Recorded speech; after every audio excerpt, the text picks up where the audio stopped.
आजिर ये जो चटनी मोर बहुत पसंद, मो छुआर भी बहुत पसंद। आपको तो मु घरे प्राय टाइम करे कारण जेबेठू साउथ इंडिया रही तरकारी खाइबार तो भूली जाइए टिफिन सांगे चटनी ही खाए और चटनी मोर एक टाइप्र माने गोटे टाइप्र फेवरेट हो गलानी बोले चले। तो देखंतु केते बढ़िया चटनी और टेक्सचर पूरा क्रीमी, छुआ भी बहुत आराम रे खाई दियंती। तो चलतु देखा केमी चटनी करी मु आपको आपण इडली बड़ा दोसा चकुली क्या सांगे भी खाई पारे। ये देखो गोटे फ्राए पैन गरम करी से 1/4 कप बादाम नहीं आपको एकदम लो फ्लेम रे भाजबे। जदि आप हाई फ्लेम रे भाजबे कौन हम बादाम पोड़ीज और पिता लगे तो आर टेस्ट तो पूरा एकदम खराब हो और चटनी कलर भी ब्राउन पड़ज। तो बिल्कुल भी आपको आप चंद्रा हेनी, पूरा लो फ्लेम रे आपको भाजबे और भाजिला आराम रे आर चोपा छड़े साइड रे रखिए।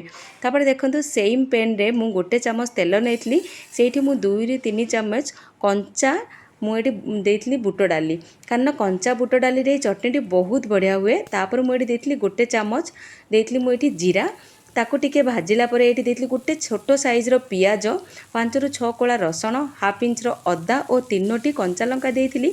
आपण आपणकर हिसाब रे राग कम अधिका करबा पई कंचा लंका नहीं पारिबे। एठी मोर लंका गुडाको बहुत राग नथला तो सेति मु 3टी नेइथिली। आको कौन करेंगे एकदम लो फ्लेम रे टिके भाजी नेबे। भाजिला परे एठी मु गोटे मुठा नेइथिली धनिया पत्र डेम्फ सांगरे जो थी कि यार फ्लेवर बहुत बढ़िया आसीबो और टिके तेंतुली नेइथिली जो कि टेस्ट बैलेंस करिबारे बहुत सहाय्य करिवो। आपको 2 ରୁ 3 मिनट भाजबे एकदम लो फ्लेम रे भाजबे, बिल्कुल भी हाई फ्लेम रे भाजबेनी। लो फ्लेम रे भाजले ही यार फ्लेवर बहुत भल आसीबो और कलर भी भल आसीबो।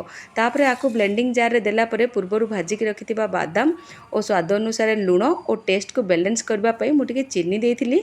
आपको एकदम फाइन पेस्ट करनेबे। मुझे टिके पानी देकी आपको पूरा फाइन पेस्ट करनेथिली।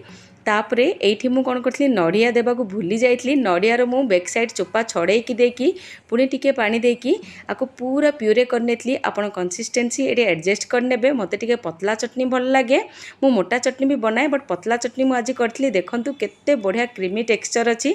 आपण आपणक हिसाब रे मोटा किंबा पतला करि परिबे। ताकू साइड रे रखिबा। एबे प्रस्तुत करिबार तड़का गोटे तड़का पैन मु नेइथिली 2 चामच सोरष तेल और गोटे चामच सोरिष नेइथिली। सोरिष को पूरा भलरे फुटिबाकू देबे। तापर एठी नेइथिली गोटे चामच चना डाली। चना डाली पर मु 2 ରୁ 3टी एठी सुखिला लंका नेइथिली। आपण कंचा लंका भी सांगे दे पारिबे। तापर भृसंग पत्र देइथिली और टिके स्वाद और बास्ना को बढ़ाइबा पई हेंगु देइथिली। तापर आकु सब गुडा को भाजीला पर गरमा गरम तड़का दे देइथिली चटनी रे। हे गला रेडी एते डिलीशियस चटनी। आपण आकु इडली बड़ा काहा सांगर भी खांतु। आकु आपण फ्रिज रे भी 1 ରୁ 2 दिन रखी देबे, किछि भी खराब हुएनी। बहुत ही टेस्टी, बहुत ही क्रीमी। छोट पिला तो मागी मागी खाती और ये चटनी डिमांड मो घरे तो बहुत अधिक। तो आपण भी निश्चय ट्राए करंतु और निश्चय एंजॉय करंतु ये चटनी को।